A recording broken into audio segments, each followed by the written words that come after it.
अस्सलाम वालेकुम, welcome to my channel. जो नावल हमने स्टार्ट किया है वो है गुलबानो और इसकी राइटर हैं रज़िया भट्ट। नावल को आगे से कंटिन्यू करते हैं। और जब रात कुछ गहरी हो रही थी वो बस्ती से कदरे हटकर गुलबानो का इंतज़ार कर रहा था। यहाँ दरख्त थे, सब्ज़ा था, बड़े बड़े पत्थर थे, कुछ दूर नदी खास से ज़ोर शोर से बह रही थी। बारिश से नदी के किनारे छलक आए थे। गुलबानो धीरे धीरे कदम उठाती आ गई। इसने छीन के कपड़े पहन रखे थे और मोटी सी लाल नीले फूलों वाली चादर सर से पीछे की तरफ लटक रही थी। आंसू को इसका पहाड़ी दुशी सा कल्पास पसंद आ, शायद इसलिए इसने ये कपड़े पहने थे। दोनों ने दूरी से एक दूसरे को देखा और मकनातीसी कशिश से इस तरह एक दूसरे की तरफ खींचे कि दो का एक वजूद बन गया। गुलबानो आसिफ इसे बांसों में लिए इसके बालों पर गाल टकाए आंखें बंद की लज्जत दर्द से इशारों का कह रहा था। और गुलबानो इसके सीने के सामने मुँह छुपाए बेख्तियार होकर सिसक रही थी। चंद लम्हे यूं गुजर गए। दो दीवानों को देख देख कर चांदनी मुस्कुराती माहौल गुनगुनाता रहा। गुल आसिफ ने कई सरशार लम्हों के बाद इसे बाजू में समेटे इसका चेहरा ऊंचा किया।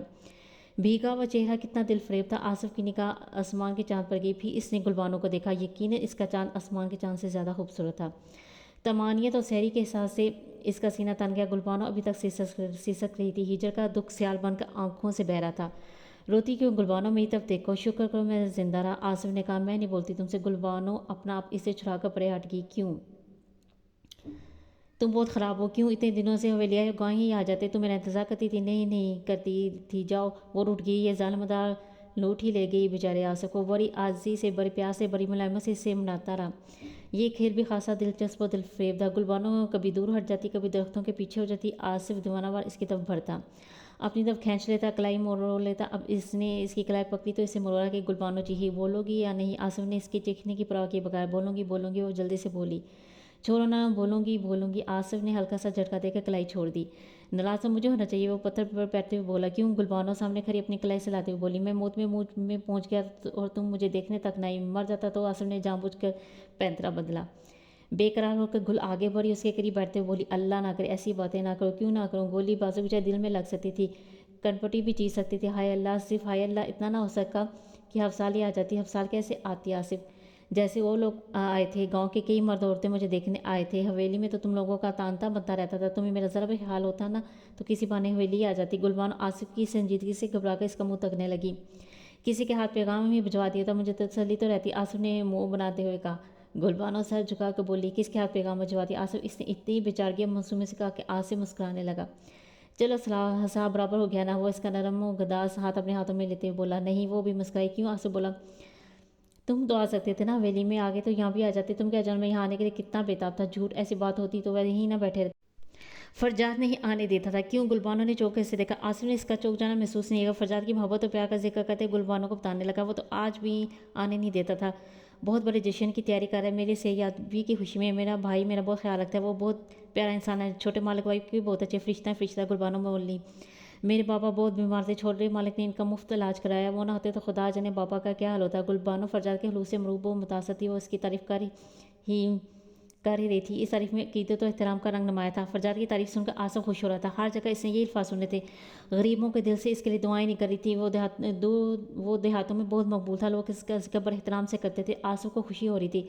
फरजाद तो गाँव से एलर्जिक था। ये तब्दीली कितनी खुशगवार थी। अब कैसे हैं बाबा? आसिफ ने इसकी ढेरों बातें सुनने के बाद कहा। अब तो अच्छे हैं। वो बोली, 10-12 दिन पहले तो हाल बहुत ख़राब था। बाबा फिक्र भी तो करते थे, बिनी वजह से परेशान रहते थे, तुम्हारी वजह से। हाँ, सिर्फ बाबा को खुदा ना खासा कुछ हो जाता तो मेरा क्या बनता? कौन था यहाँ मेरा? बाबा के सब रिश्तेदार पत्थर के बन चुके हैं, यही फिक्र बाबा को था। गुलबानो कुछ संजीदा हो गई थी। माहौल को खुशगवार बनाने के लिए आसिफ ने इसका चेहरा अपनी तरफ घुमाकर कहा, मेरे तो वे कहती हो कि तुम्हारा कौन था यहाँ? गुल, आसिफ जो हमेशा हमेशा के लिए तुम्हारा हो चुका। पापा को थोड़ा ही पता है। वो सादगी से बोले। आसिफ मुस्कुराने लगा। शौकी से बोला तो बाबा को बताना ही पड़ेगा क्या? वो आंखें फैलाते हुए बोली कि तुम? आसिफ ने उंगली इसके कंधे पर रखी। मेरी। इसने उंगली अपने सीने पर लगाते हुए उसका कहा, बगैर नहीं रह सकती। हाय अल्लाह, बाबा से मत कहना ऐसे। वो हंसा सी होगी तो फिर कैसे? घूँ छेड़ते हुए बोला, मुझे क्या पता। इसने लजा कर सर झुका लिया। आसिफ इसे बड़े प्यार से देखने लगा। चांदनी मुस्कुराती रही और दो मोहब्बत बड़े दिल कभी खामोशियों की ज़ुबान में और कभी बातों के इज़हार से एक दूसरे की सुनते और सुनाते रहे। काफ़ी वक्त गुजर गया। रात और भीग गई थी। फ़ज़ा की खामोशी में नदी का शोर बढ़ने लगा। बस्ती के कुत्तों की भौंकनी आवाज़ें खामोश तलस्सुम को कभी कभी तोड़ने लगी थी। परिंदों की ससराहट दरख्तों के पत्तों की हल्की सी आवाज़ पैदा कर दी थी। अब मैं जाऊँ? गुलबानो का बाबा जाग ना जाए। जीरू भी मेरे इंतज़ार में जाग रही होगी। इसे बाबा के पास छोड़ आई थी। कल फिर यहाँ आओगी? पता नहीं, कल ज़रूर आना, मैं इंतज़ार करूँगा। अच्छा। दोनों उठे और साथ साथ कदम उठाते बस्ती तरफ बढ़ने लगे। पुल के करीब आसिफ ने रुककर गुलबानो को खुदाफिज का हंसकी से बोला। कल वो आना गुल, ये चंद दिन की बात है, फिर यूँ मिलने की ज़रूरत ना रहेगी। क्यों? वो बोली, फिर मैं तुम्हें बाबा से हमेशा के लिए मांग लूँगा गुल, बहुत जल्द, बहुत जल्द। आसिफ जज्बाती हो गया। हटो भी, गुलबानो मुस्कुराते पड़े हट गई। वो अपने घर की तरफ जा रही थी, जब तक नजर आती रही आसिफ पुल पर खड़ा इसे तकता रहा। पापा की सेहत अच्छी हो रही थी। यूँ लगता था अब तक ज़हन पर तफक्कार का बोझ उठाया था। ये बोझ ही बीमारी थी, ये बोझ फरजाद ने बांट लिया था। पापा की जहाँ दीदा निगाहें फरजाद का बहुत जायज़ा ले रही थी। ये बड़ा मुखलिस और प्यारा इंसान था। इसके हालात बहुत पाकीज़ा थे और वो इंसानों में तफरीक का कायना था। बाबा के साथ तो इसकी अच्छी खासी दोस्ती हो गई थी। बाबा जब अपनी पश्तूनमा और उर्दू पंजाबी मिली जुली ज़बान में बातें करता तो फरजाद हंस पड़ता। फिर कहना बाबा वो लेते हुए कहता, हो मालिक, हमारा ज़माना ऐसा है, हम कैसे ठीक बोलेगा। बाबा भी मुस्कुरा कर कहता, गुलबानो तो बिल्कुल सही बोलती है। फरजाद से रेलम तबस्सुम से कहता, बाबा इसकी आंखों में फैलते सुकड़ते रंगीन ख्वाब देखकर मन में खुशी की लहरें उठते महसूस करते हुए कहता, गुलबानो इधर पैदा हो गया, इसका माँ इधर का बोली बोलता था, इसने टेक बोली सीखा इसने ठीक बोली सीखा। यूँ कितनी कितनी देर बाबा और फरजाद बातें करते रहते। बाबा ने अपनी जीबो गरीब इश्क की दास्तान इसे सुनाई थी, अपने आबा और अजदाद की बहादुरी के किस्से भी सुनाए थे, अपने कोल फाल के पक्के बाप के बारे में भी वक्त से फरजाद से बातें किया करता। इस काले काले खुश पथरीले पहाड़ की तरह बाप से वो अपनी मोहब्बत के तफस में टकरा गया था। इसने अपने इश्क की खातिर घर बार अजीज़ रिश्तेदार कुंबा कबीला सब कुछ छोड़ दिया था। और फिर वो रेशमा के मतलब जैसा डूब कर बातें करता था, फरजाद मोहब्बत की कुव्वत और ऐसे काम का कायल हो जाता। पापा की बातें दानिस्ता होती या ना दानिस्ता, इससे ये बात ज़रूर थी कि फरजाद के तासा से वह बखूबी आगाह हो जाता था। फरजाद में भी इश्क की राह पर हर पर हर सूरत चलते रहने की हिम्मत पैदा हो जाती। इसे यकीन हो चुका था कि वो जब भी गुलबानों के लिए पापा के सामने 10 सवाल फैलाएगा, पापा किसी तरद्दुद या तसब्बुब के बगैर ये सवाल कबूल कर लेगा, क्योंकि पापा मोहब्बत खुदा और खुदा मोहब्बत का कायल था। और फरजाद ये भी जान जरूर गया था कि बाबा इसके जज्बात से बेखबर नहीं। बेखबर रहता भी क्यों कर, ये बचा तो नहीं था, तजर्बात की चक्की में पिसकर उम्र गुजरा रही थी। इसे एहसास और जज्बात का सच्चा तजर्बाती इल्म था, और इल्म वही सच्चा था जो हम तजर्बे से हासिल करते हैं। फरजाद का अपने घर में आना, बेतकल्फी से बैठना, बेदरक बातें करना और गुलबानों को रोई की आंख से देखते रहना, इस तकने में जज्बात के तंदो तेज नशे का घुल जाना, गुलबानों से बातें करने के लिए मौके निकालना, कभी इसके चूज़ों के मतलब पूछना, कभी इसकी बकरी की तारीफें करना, कभी कहवा पिलाने की फरमाइश करना, ये सब लगन के हिले थे, बंधन के डोर थे। बाबा सब कुछ जानता था, सब कुछ। और फरजाद के किरदार को करीब से देखने जांचने परखने के बाद वो मायूस भी नहीं था। दिन गुजर रहे थे। फरजाद बड़ी सूझबूझ से काम ले रहा था। बाबा से इसके जज्बात बेशक मुख्फी ना थे, लेकिन वो ज़माने की तंदो तेज नज़रों से बचने के लिए भी एहतियात से काम ले रहा था। बाबा के घर में तो लगन के जज्बों के तहत खिंच जाता था, लेकिन वही बेतकल्फ़ी उससे ज़्यादा वक्त दूसरे 2 मरीज़ों को भी देता था, जिसका इलाज बाबा के साथ शुरू हुआ था। बराबरी का नकाब इसने चेहरे पर इतनी खूबसूरती से सजा रखा था कि कोई शक की नज़र से देखने की हिम्मत भी ना कर सकता था। इंसान गर्ज का बनता है, ये सिर्फ अपने आप के लिए कई रूप धार लेता है, कई शक्लें बदलता है, चेहरे पे कई निकाब सजा लेता है। फरजाद भी जब कभी डूब कर अपने जज्बात का तजिया करता तो दोनों दूसरे मरीजों के साथ मोहब्बत, खुलूस और निगहदाश्त के जज्बे में इसे अपनी गर्ज शामिल नजर आती। वो करता भी गया था। गुलबानों को वो टूट कर चाहने लगा था, वो इसकी रग रग में समा गई थी। इसे बहुत जल्द अपना लेने के ख्याल से वो सरशार रहने लगा। गुलबानों से मोहब्बत के मौजू पर कभी बात ना हुई थी, ना ही फरजाद ने इज़हार के लिए मौका ढूंढने की कोशिश की थी। इज़हार तो आपो आप हो रहा था। गुलबानो भी तो उसे देखकर खुशी से फूली ना समाती थी। कह वाला मालिक, आप रिश्ता हैं कितने अच्छे हैं। आप अमीर लोग तो गरीबों की तरफ देखते भी नहीं। मेरे चूज़े बड़े हो जाए ना तो आपके लिए इन्हें ज़िबा करूँगी। ये मुझे बहुत प्यारे हैं, कोई हाथ भी लगाए तो कच्चा खा जाऊँगी, लेकिन आप तो बहुत अच्छे हैं ना, आपके लिए इनको पकाऊंगी। बकरी नहीं आप समझिएगा, मैं अपना दिल काट कर आपको खिला दूंगी। वो अक्सर उठते बैठे ऐसी ऐसी बातें करती थी। इसके चेहरे पर नुरानी अक्स ले रहते, इसकी आंखों में फुसूं होता, वो मुस्कुराती रहती। फरजाद क्या कुछ नहीं सोचता था ये बातें सुनकर। इस शाम बाबा काला कंबल ओढ़े चूल्हे के पास बैठा, नीली चीनी की बेनडी प्याली इसके सामने पड़ी थी। चूल्हे पर चाय जोश था, वो हंसबे अदब वक्फों के बाद कहवा पी रहा था। फरजाद हवेली जाने से पहले इधर आया था। अभी तो काफ़ी वक्त है, मालिक कुछ देर बैठे। बाबा ने फरजाद से पलंग पर बैठने की सदा की। आज जल्दी जाना बाबा। क्यों? बहुत ज़रूरी काम है, वहाँ शायद 3-4 दिन ना आ सको। बाबा ने सिर्फ इसकी तरफ देखा।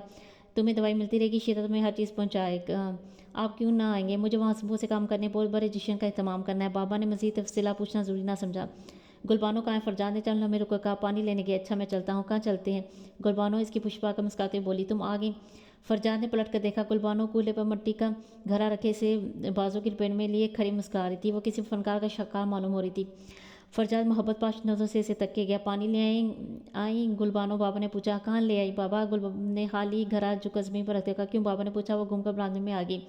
फरजाद की तरफ शौकी से देखा और बोली, पानी भरने जा रही थी। सल्लू ने बताया मालिक घर आ गए, मैं वहीं से लौट आई। फरजाद का दिल जैसे उछल कर हल्क में आ गया, आंखों में खीरा कौन चमकती। मालिक तो 3-4 दिन के लिए जा रहे हैं। बाबा बोला क्यों? गुलबानो ने हैरानगी से इसे देखा। आसिफ की सेहतयाबी का जश्न मनाना तमाम। फरजाद ने आइसगी से पूछा। बाबा से पूछे ना। गुलबानो फूल की तरह खिल गई। आसिफ के जश्न सेहत में शमूलियत की खुशी में बैग सी गई। फरजाद ने बाबा से कहा बाबा जश्न में आपको बुलाऊं तो आप आएंगे ना? बाबा ने शुक्रगुजार नजरों से इसे देखा। बोला मालिक बड़े लोगों का जश्न है, कोई इंसान छोटा कोई बड़ा नहीं होता बाबा, सब एक होते। ये बात तो तय, आपको ज़रूर आना शामिल होना होगा। गुलबानो भी आएगी, गाँव के बहुत से लोग ये तफरीक मिटाने के लिए मैं बुलाऊंगा। फजा की बातों में खलूस की महक थी। बाबा ज़रूर जाएंगे हम। गुलबानो लहरागी, हम भी तो देखें जश्न कैसे होता है। मैं अपना कोची लिबास पहनूंगी। बाबा मुस्कुराने लगा और फजा दोनों को शिरकत का बुलावा इसरार देख कर चल दिया। गुलबानो दरवाजे तक इसे खुदाफिज कहने आई। ज़रूर आऊँगी ना? फरजाद ने पलटे बगैर कहा। हाँ मालिक ज़रूर आऊँगी, मेरा बाबा भी आएगा। वो खुशी से बौली हुई जा रही थी। खरे खरे इसने अपने काले कुछ लिबास की पूरी तफसीर फरजाद को बता दी। काला लिबास जिस पर चांदी के पैसे टके थे, जो उसके बाबा ने ईद पर खास तौर पर इसके लिए बनवाया था। जब इसने पहना था तो बाबा की आंखों में इस लिबास की मुनासबत से अपनी बहनों के चेहरे लड़ा गए थे। अपनी माँ का पेकर थरक गया था। आबो गया पहाड़ों में बसने वाले लोगों की याद आ गई थी। हवेली रूसी नूह की तरह संभाली जा रही थी। रगन रोगन तो महीना भर पहले से हो रहे थे। अब तो रहायशी चीज़ें सजाई जा रही थी। नौकरों की पूरी पलटन काम में मसरूफ थी। हवेली में रहायश पजीर अजीज़ रिश्तेदारों को भी काम सौंपे गए थे। जिसने हाल की सिपाहिश में नौजवान लड़के और लड़कियां बढ़ चढ़ कर हिस्सा ले रहे थे। फरजाद की निगरानी में सारा काम हो रहा था। कोई चीज़ें लेने दो रहा था, कोई नई फर्नीचर को करीने से रखवा रहा था, कोई दीवार की पेंटिंग्स की जगह बदल रहा था, किसी ने नए फानूस और झाड़ लटकाने की जिम्मेदारी ले रखी थी, कोई कालीनों की मुनासबत से पर्दे ठीक करवा रहा था। बुजुर्गों के ज़िम्मे दावत का एहतमाम था। खाने पीने की चीज़ें वो इकट्ठी कर रहे थे कि सैकड़ों आदमी की दावत भी कुछ कम बड़ा मसला ना था। हवेली वाले फरजाद का ज़ोके जुनून देख रहे थे। कोई सगा भी भाई की सेहतमंदी पर यूँ खजाने का मुंह ना खोलता। खुद आसफ भी महजूब सा था। आखिर इतने बड़े जश्न की क्या जरूरत थी? फरजाद की जान बचाना तो किसका फ़र्ज था। जश्न की तैयारी के लिए इसका जोश खरोश और वलवला देखकर वो बड़ा मुतासर था। इस दिन वो दोनों पिछली बालकनी में बैठे थे। चाय की प्याली पीते फरजाद उठने लगा तो आसिफ बोला कुछ देर बैठो, काम है। इतने झमेले में क्यों पड़ गए हो? झमेला तो और क्या, मुझे तो डर लगता है मुसलसल काम करने से तुम बीमार ना पड़ जाओ। ए नहीं, इतना नाजुक नाम नहीं हूँ। तुम्हारे चेहरे से तकान के सार हवेदा है। तुम्हारा वह मैं खुदा कसम रंगत भी खराब हो गई। अच्छी कब थी, तुम्हारी तरह बुरा थोड़ी था। सच कहता हूँ तुम अपनी बिजहा से बढ़कर काम करे। ये मौके रोज़ तो नहीं आते। फरजाद तनमानिया से कुर्सी में फैल गया और सब मुस्कुराते बोला अभी तो मौके आएंगे। हूँ भाई, हमारी शादियाँ भी तो होंगी। ऐसे तमाम तो शादी ब्याह के मौक़ों पर ही अच्छे लगते हैं क्या? आसिफ ने दिलचस्पी से पूछा। मौका अच्छा भी क्यों ना तुम्हारी शादी के फ्रीजे से भी सुबदुश हो जाए। शादी अच्छा भी मंगनी सी। वाह क्या बात है, खुदा कसम जश्न की शान दोबाला हो जाएगी। क्यों, क्या ख्याल है? आसिफ की आंखों में सितारों की चमक लहरा गई। ख्याल माकूल ही तो था। वो खुशकन तस्वरात में डूब गया।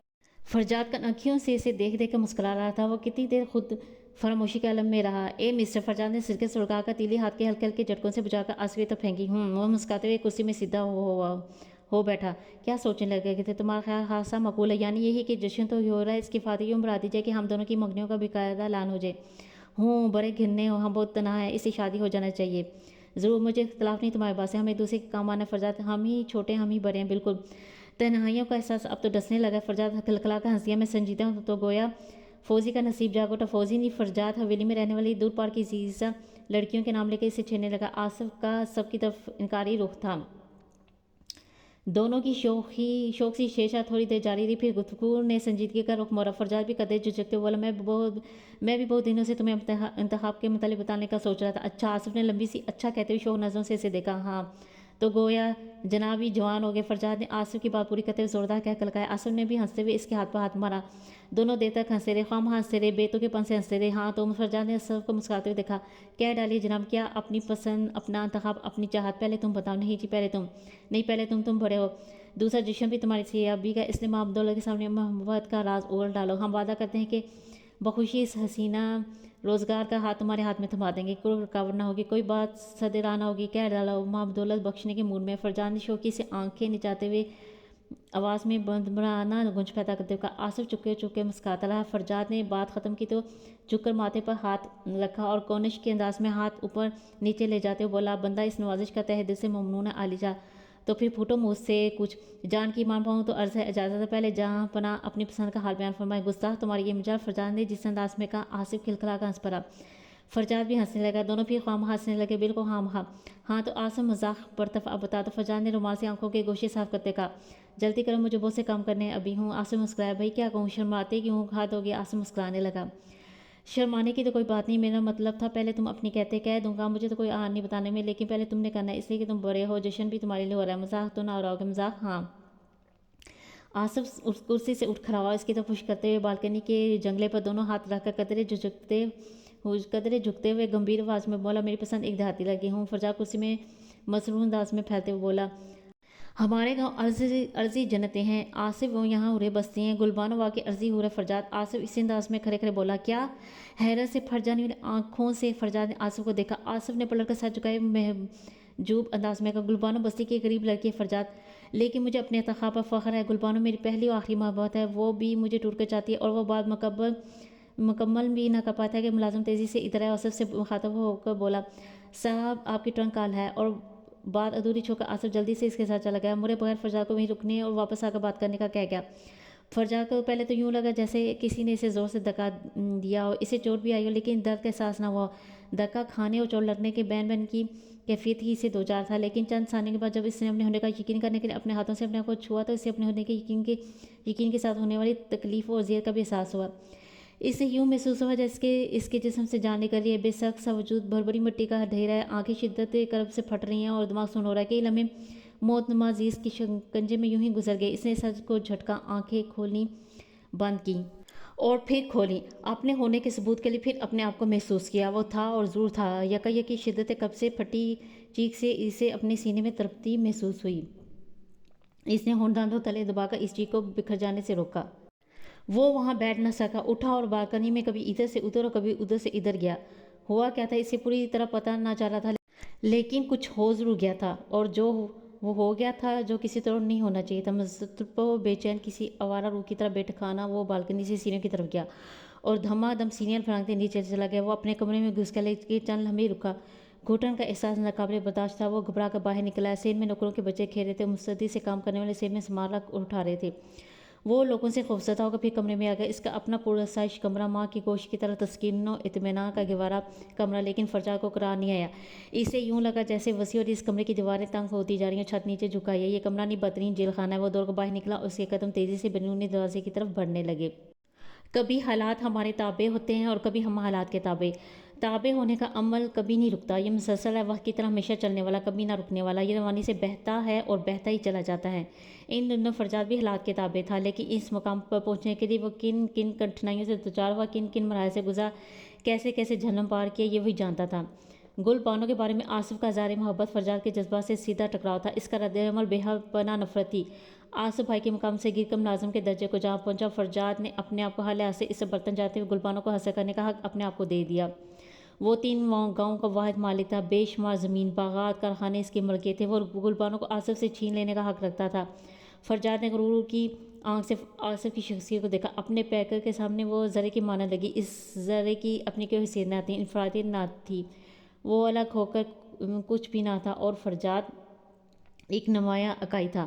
اپنے سنہری اور روپہلی پس منظر کے ساتھ اس کے ذہن میں نسلی اتفاق کی شان بھی تھا، وہ منفردہ عرف و اعلیٰ تھا، آصف کی اس سے کوئی نسبت ہی نہ تھی، اس لحاظ سے گل بانو کا حق صوفی اس سے پہنچتا تھا۔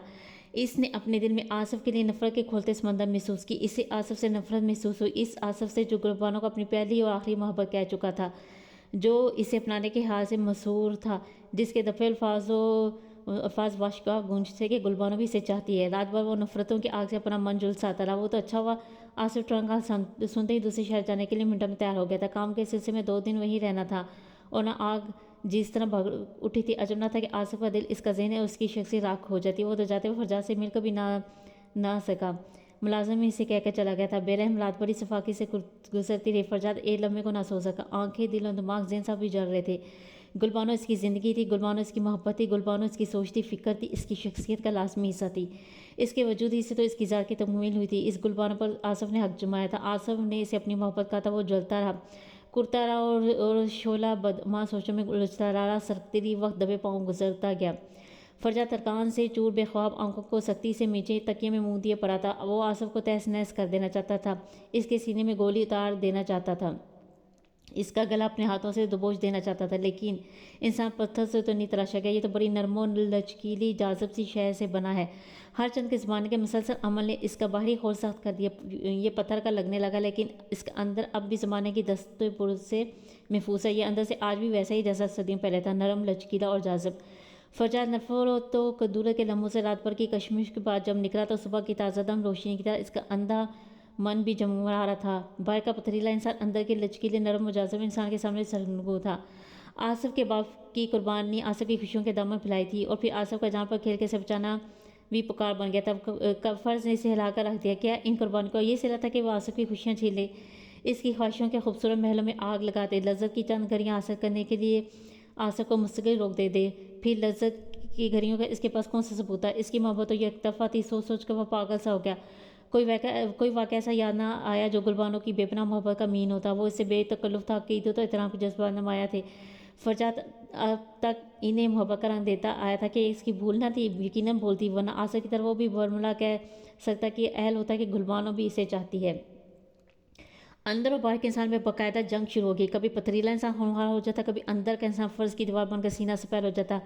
فرزاد اس جنگ میں پستا رہا، وہ نڈال ہو گیا، بے حال ہو گیا۔ کائنات میں شخص و ریت کا سلسلہ جاری رہتا ہے، مادہ وہی ہے، صرف شخص و ریت کے عمل سے اپنی شکلیں تبدیل کرتا رہتا ہے۔ من بھی تو پوری کائنات ہے، یہ بھی مادے کی حکمتیں بدلنے والے اصولوں کے مطابقت لیے ہوئے ہے۔ یہاں سوچیں بدلتی ہیں، کبھی منفی، کبھی مثبت، کبھی بین بین، کبھی انتہا پسند۔ فکر کا بھی ایسا ہی انداز ہے، جذبات بھی اپنے دوروں میں بہتے رہتے ہیں، شکست و ریت کا عمل یہاں بھی جاری رہتا ہے، بننا بگڑنا، بگڑنا بننا لگا ہی رہتا ہے۔ فرجاد کی شخصیت کے مادے میں بھی اسی طور تبدیلیاں ہو رہی تھیں، ٹوٹ پھوٹ کر بکھرنے کا عمل تھا، اکٹھے ہو کر نئی تعمیر کا عمل تھا، بن رہا تھا، بگڑ رہا تھا، بگڑ رہا تھا، پھر بن رہا تھا، اور فتح اندر کے انسان کی، اندر کا انسان جو تھا ہر زمانے کی دست برد سے محفوظ تھا، جو سچا تھا، جو حق کی بات کا علمدار تھا، جو تعصب سے باہر آتا تھا، جو غرض و مفاد کے نام سے آشنا نہ تھا، اور جو حقیقت کا روشن و منور چہرہ تھا۔ آصف نے فرجاد کی جان بچائی تھی، اپنا آپ اس پر قربان کر دینے میں دریغ نہ کیا تھا۔ فرجاد نے بھی اس عظیم انسان پر اپنے جذباتی وجود کو قربان کرنے کا فیصلہ کر لیا۔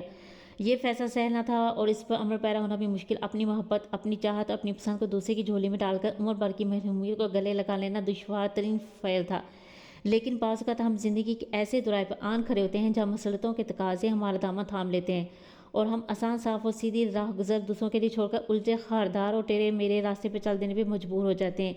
اس کے سوا کوئی چارہ نہیں ہوتا، اور پھر صحبتوں پر نالا ہونے کا حق بھی ہم سے چھن جاتا ہے، دل کے آنسو لبوں پر مسکراہٹ کے روپ میں پھیلانا پڑتے ہیں۔ خیر، انسان بہت بڑا بہروپیہ، اپنے ظاہری وجود کو رنگا رنگ کھولوں میں ڈھانپ لینا اسے خوب آتا ہے۔ یہ بھی اچھی بات ہے، انسان کو بہروپ بننا بھی نہ آتا تو یہ دنیا انسان کے ننگے چہروں کی وجہ سے پتنی جگہ ہوتی۔ رات بھری بے حس تھی، فرجاد اپنے بیڈ پہ پڑا تھا، کبھی وہ بے جان جسم کی طرح ساکت و بے حس سے ہوتا اور کبھی بے چینی سے دائیں بائیں کروٹیں بدلنے لگتا۔ اس کا ذاتی ملازم دودھ کے گلاس میں اوولٹین ڈال کر سرانے کی میز پر رکھ گیا تھا، اور موسم کی خنکی دیکھ کر کھڑکی کے پردے بھی گرا گیا تھا۔ کمرہ ہلکے نیلے رنگ کی روشنی سے بھرا تھا، ٹھنڈی ٹھنڈی خوابناک فضا میں فرجاد کی آنکھیں بے خواب تھیں، دو صفحات کو بے رحم دلوں نے جیسے اس کا خون ہی نچوڑ لیا تھا۔ آنکھوں میں اتنی سرخی تھی کہ شدت گریہ کا گمان ہوتا تھا، چہرے کی شگفتگی غائب تھی، اور صدیوں کے مسافر کے بعد اتر آنے تھکان نے اس کے سارے وجود کو اپنی لپیٹ میں لے رکھا تھا۔ اس کی رنگت میں زردی مائل سیر گل گئی تھی، اور آنکھوں کے گرد ویران قبروں کی طرح گڑھے سے پڑ گئے تھے جو نمایاں تھے۔ 2 دنوں سے اس نے ساری مصروفیات سے ناتا توڑ لیا تھا، سارے کام حویلی والوں کی ذمہ لگا کر خود علام کرنے کا ہلا کیا تھا، اپنے ذاتی ملازم کو ہدایت کر دی تھی کہ کوئی اس کی تنہائی میں مخل نہ ہو۔ لیکن آصف کو جب آتے اس کی خرابی طبیعت کا پتہ چلا تو اس سے رہا کہاں جا سکتا تھا۔ اس نے لباس بھی تبدیل نہ کیا کہ اس کے کمرے میں چلا آئے۔ ہیلو، آصف نے کمرے میں داخل ہوتے ہی مرکزی ٹیوب کا بٹن دباتے ہوئے کہا، کیا بات ہے، خیریت؟ وہ اس کے بیڈ کے قریب آ کر جلدی سے بولا، اس کی آواز میں محبت اور خلوص نمایاں تھا۔ وہ اس کے خبر تباہ کا سن کر خاصا پریشان نظر آ رہا تھا۔ فرجاد اٹھ بیٹھا، الجھے بال انگلیوں سے سلجھاتے اس نے محسوس کیا کہ اس کی کنپٹیاں جل اٹھیں اور رگوں پہ میں سنسناہٹ ہونے لگے، اپنا چہرہ تپتا محسوس ہوا، یقیناً سرخ بھی ہو رہا تھا۔ کیا ہو گیا تھا؟ میں نہ کہتا تھا کام تمہیں بیمار کر دے گا، میرے تو سنتے ہی نہ تھے۔ وہ گدے دار کرسی پلنگ کے قریب گھسیٹ کر بیٹھ گیا۔ فرجاد صرف مسکرایا، یہ مصروفیات بھی عجیب شے ہے، 2 کی جگہ 3 دن لگ گئے، مجھے تمہاری خرابی طبع کا پتہ ہوتا تو اسی دن واپس آ جاتا۔ آصف نے جھک کر بوٹوں کے تسمے کھولے، بوٹ اتارے، جرابیں نوچی، پاؤں سے پاؤں رگڑتے ہوئے سیدھا ہو بیٹھا۔ فرجاد نے سگریٹ اس کی طرف بڑھا دیا، سگریٹ سلگاتے ہوئے اس نے ٹانگیں پلنگ کی پٹی پر رکھ دیں، 1-2 کش لی، اور پھر غور سے فرجاد کو دیکھ سکا، اسے گھبراہٹ ہوئی۔ فرجاد تو اچھا خاصا بیمار لگ رہا تھا، دیا روشنی میں اس کا تکان زدہ چہرہ اور سرخ انگارہ آنکھیں خاصی تشویش کا باعث بن گئی۔ فرجاد نے اس کی نظروں سے بچنے کے لیے رخ قدرے موڑا، تکیے کو تکیہ دو رہ گیا اور پلنگ کے چوبی تکیے سے لا کے بیٹھ گیا۔ اس کا ذہن بڑی تیزی سے کام کر رہا تھا۔ آصف کے تیور بتا رہے تھے کہ فرجاد کی پریشانی کا سراغ لگائے گا۔ فرجاد نے تیزی سے بہانے تراشنا کا سوچا، تم خاصے پریشان لگ رہے ہو۔ آصف نے قدرے توقف کے بعد کہا، ہاں شاید۔ وہ مسکرانے کی کوشش کرتے بولا، خیر تو ایسا کچھ گھبرا سا گیا۔ فرجاد نے ہاتھوں پر سر کراتے ہوئے نفی میں جنبش کی۔ آصف اٹھ کر پلنگ کی پٹی پر آ بیٹھا، فرجاد کو کندھوں سے پکڑ کر لاتے ہوئے گھبرا کر بولا، کچھ تو کہو فرجاد، کیا ہوا؟ فرجاد نے ایک گہری ٹھنڈی آہ بھری سر اٹھایا، جلتی آنکھوں سے آصف کو دیکھا، آہستگی سے بولا، اس میں نے کہا تھا نا کہ تمہیں اپنے انتخاب کا بتاؤں گا۔ ہاں وہ مر گئی۔ آصف کار کے حادثے میں مر گئی۔ آصف کے لبوں سے چیخ نما آواز نکلی۔ حیرت زدہ سا وہ فرجاد کو تکتا رہ گیا۔ فرجاد بہرو پیا بنا رہا، کیسے مر گئی؟ کیوں مر گئی؟ کیا تھا اسے؟ کون تھی وہ؟ آصف صدمے کی زد سے نکلے بغیر کئی باتیں ایک زبان میں کہہ گیا۔